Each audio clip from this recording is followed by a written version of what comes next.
Hello everybody, Timothy Brown here, back at it with another video, and today we are here with examining all my damaged NASCAR diecast for my Michigan race, posted a week ago today.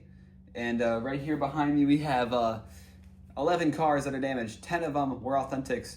One was a Gold Series, $62 total for me from what I've paid. None of these were duplicates, so that means none of these cars I was able to restart the wreck doing. If I damaged them, I had to keep going with the wreck. So everything was basically one take. So it made this a lot more difficult to make all these wrecks because I couldn't really go back once I damaged the cars. We can jump right into it, and we'll show you guys what we have down here. All right, here we are. So we're looking down. Let's go in chronological order as we go down. First off, we'll go with the first wreck of the day. Stenhouse Jr. had a crash off turn 4 on lap 7 of stage 1 after AJ Allmendinger, who is not here because he had no damage from blowing his engine, but he got ran over. Stenhouse got ran over by Cody Ware, and Cody Ware sent him around. He hit the outside wall pretty hard, and then he came back down the track and hit the inside wall pretty hard. See, the right front is destroyed. As you see later on as we go in the video here, every single car's damage model will be improved because I haven't done damaging in I don't even know how long. It was a while to get used to it and make a better damage diecast. But yeah, Ricky Stenhouse Jr. had a hard hit. You actually will see some roof damage from me when I was hammering him down on the ground. I actually scratched the roof a little bit, so you'll see that with the first 2 cars. But he didn't actually flip, so don't worry about that. It's not real. But yeah, Ricky Stenhouse Jr. had a pretty hard hit there. And yeah, we'll go to the next car. Next up is Christopher Bell in the 20 car. He spun out with Austin Dillon on this lap 2 of stage 2, which was lap 9 in the race. Austin Dillon's not here because he spun out, had no damage, but Christopher Bell hit the inside wall pretty hard, and it ended his day. You see, like I said again, a little bit more roof damage from when I was scratching the car and accidentally scratched the roof a little bit. Initially, I was going to try and saw the whole hood off, and I didn't realize how long it was going to take, so I eventually just started scratching it all up, and honestly, it didn't turn out that bad. But yeah, just a hard hit for Christopher Bell. He was a third retirement of the race, and with a pretty buffed in front bumper there. Next up, we got Chase Elliott and Kyle Larson from the end of stage 2. This was the last lap of stage 2. This was lap 16 when this accident happened. Chase Elliott and Larson were battling for the stage when Elliott got sideways underneath Larson, and he took out both of them. A hard impact. I should have put some burn marks on the hood here because Elliott did catch fire. But yeah, you see the right front is pretty killed. The tire is inside the car basically, and you see how bowed out that bumper is. It almost broke off the fender here. It's actually pretty cut up right there. I don't know if you can see that on the recording. But the right side was scratched a little bit. I just scratched the rear bumper because he kind of hit the wall again with his rear, and actually had some damage from scratching back here. So still is getting used to that part at this point of the race. But yeah, Elliott had some pretty solid damage. I don't think a lot of people realize that Larson had a ton of damage out of this, mostly because of the angle we were sitting at. But we can look at that real quick as we go over to him. Here is Larson's car, and when he was coming down the track, there was a half a second where you were able to see it. That was the only time we really were able to see it all race. But yeah, there was not much I could do with the whole rest of the car. I mean, you could tell with the tires that his car is bowed a little bit because the tires are kind of off center. But you can see here, I tried scratching the car as much as I could, and I just couldn't get to the main part of the car. So I don't remember what I used. What did I even use? I think I used that Dremel, and I just kept trying it and trying to get little scratch marks on it. If anyone's asking what I really did mainly, it was the Dremel, pliers, a hammer, a metal mallet, the floor. I guess I used the floor a little bit as well.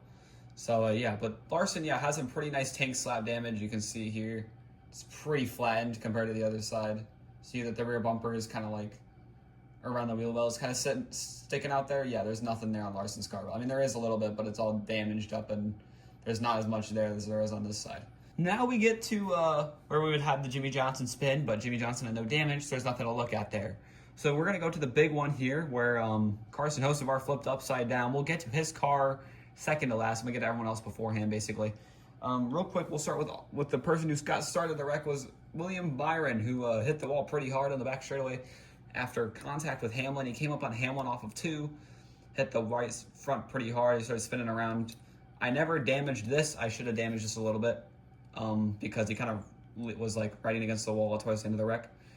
But yeah, his right front is banged in pretty good. You can see that the tires push back, and this was all right. This was probably one of the worst ones I did, but William Byron had his hard hit that triggered the big one. We'll get to Ty Gibbs next because Ty Gibbs is probably one of the ones that was a big name involved. He was in the top 10 all race up until this point where after he made contact with Hocevar that sent him over, he spun up the track and got involved with a collected Austin Cindric and Michael McDowell. You see, it doesn't look like there's a lot of damage, but if you really take a closer look, the hood and I don't know if you can see it on the camera, but the hood and the windshield are disconnected. It's easier to tell on the side with no damage, but you see that the windshield is coming up there. I thought this was a cool addition because it almost it was making the bumper fold up a little bit there, if I can center that. Made the bumper fold up a little bit. It made it really cool looking, and don't remember, is that that black is supposed to be there. But really, there wasn't a lot of scratch marks I could put into it outside of here, because he got hit pretty hard by Cindric there. But, or was it McDowell? It was one of the two. But I just really pancaked it pretty hard. I pancaked it harder than I did for Larson, because he got T-boned by 2 different people.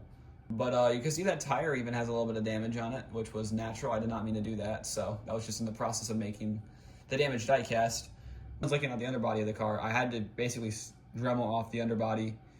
After this, I started using pliers to get rid of the underbody, and I literally used sticky tacks to keep the body of the car together, which was pretty effective because none of my cars are falling apart right now with the ones that have sticky tacks on them. But yeah, I mean, pretty cool. I have a little bit front bumper damage, and you can see from here that the bumper is pushed in a little bit from when he hit the outside wall before coming back and getting hit by Cindric and McDowell. So yeah, he goes right there. We'll go to Cindric next. Cindric doesn't have a lot of damage. The front end is just pretty bruised in a little bit. I think he hit Gibbs more on the left front end side, so that is what killed the suspension of the car that ended his race. But not that much here for Cindric, but he does have damage.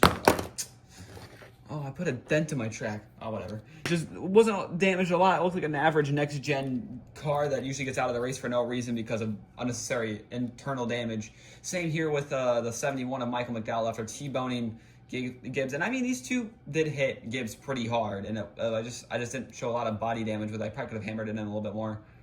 I think there was a little bit more visible damage on the 71 than the 2. You see here, you can see it's definitely buffed in a little bit, and I didn't make more scratch marks on the front bumper to make it realize that there was damage there. But outside of that, he's the same as Cindric. There wasn't much damage there for the 71 car, and he was also out of the race. Next up, we'll get to the flipper of Carson Hocevar. Carson Hocevar got spun after going 3 wide, or being 3 wide, trying to avoid the wreck of Byron spinning. He blew over upside down. I should have put a little bit of door damage here, but I think there's some scratch marks, so maybe that helps a little bit. But he went over. His roof is caved in. You can see that the A-post failed on both sides of the car, and sent the car a flip. And you see the nose damage from the flipping. You can see the spoiler damage from the flipping a little bit. I should have probably did a little bit more with it, but mostly just roof damage, and it's just hammered in pretty good. And he flipped twice, so it was a pretty good flip for Hocevar.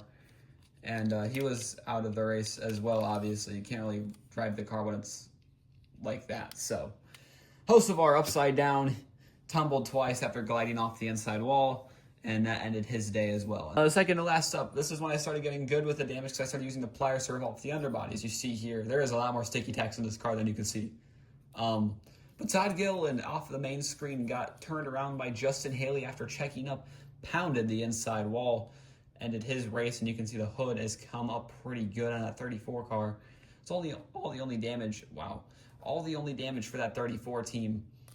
But yeah, I should have probably did more damage here, like I did with the other cars, but I didn't. I was too busy focused on caving the roof in, or the hood in. And if you're gonna ask me how long that big one took, it took over 7 hours to film that big wreck on the backstretch. So hopefully some people give me credit where credit's due. But yeah, I mean, that 34 car it's pretty killed. And we'll go up to our last contestant of Joey Logano. My favorite one, obviously, is this is when I got to the best of my ability with the damaging. Obviously, at the end, Joey Logano hits the worst possible angle in the backstretch and during the fastest part of the racetrack. Luckily, it didn't blow over, but he sure had a hard hit. And man, that car was mangled. The front bumper was absolutely destroyed. Once again, I forgot to do some side damage afterwards because he did hit the wall. He hit the wall head on, hit the inside wall after that, and then slid into the grass. So I could have definitely put some stuff here. I could have done better, but the car looks pretty sick. I mean, that car is destroyed. You can see the sticky tack right there to keep the car together. And you can see there's one under the car. I made them all clear that were going to be visible, and these ones under, there was no point because I didn't want them sticking to the ground while I'm having them sliding still. So these sticky tacks down here were actually supposed to keep the axle, because these axles are obviously, there's nothing connecting these axles to the car outside of these sticky tacks. So that's why there's a sticky tack down there at all times. And then you can see in the in-car, there's like 3 of them up there. But yeah, Logano's car was shredded. And he was the last car that was out of the race due to that. I'll probably take some pictures with these for the thumbnail.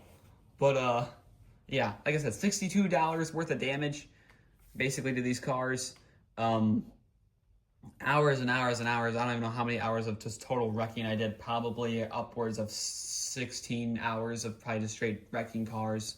I think it's pretty obvious. Carson Hocevar was the Gold Series car that I flipped in the race, and that is because the rear end housing, like the whole rear axle, was kind of floating off the car, and actually the flip kind of fixed it, because this was, I'm not even on the screen. This rear axle was about a half an inch off the car, and it was making it very, very weird. You can see a little bit better on this side, but it was still worse than this beforehand. So I was like, if you're gonna hand me a horrible diecast, I'm just gonna damage it, and we'll see how you like that. So yeah, that'll be all for today's video, guys. I hope you guys all enjoyed. Don't mind the background. It might happen. We'll see. I don't know if it will. We'll try and get some videos out. And that Daytona race, that will happen as well. I promise, it will happen. If I do film this race completely in the background, I will cut to Daytona later maybe like in a few weeks. I'll maybe start making the new Daytona track, and then maybe it'll be done. It'll be done this year, I promise. It'll be done this year, I promise. I don't know when, though, so don't ask me when. But all the stuff I promised with it will be fine. And yeah, I hope you guys all enjoyed, and I'll see y'all later. I'll catch y'all later. Peace out, guys.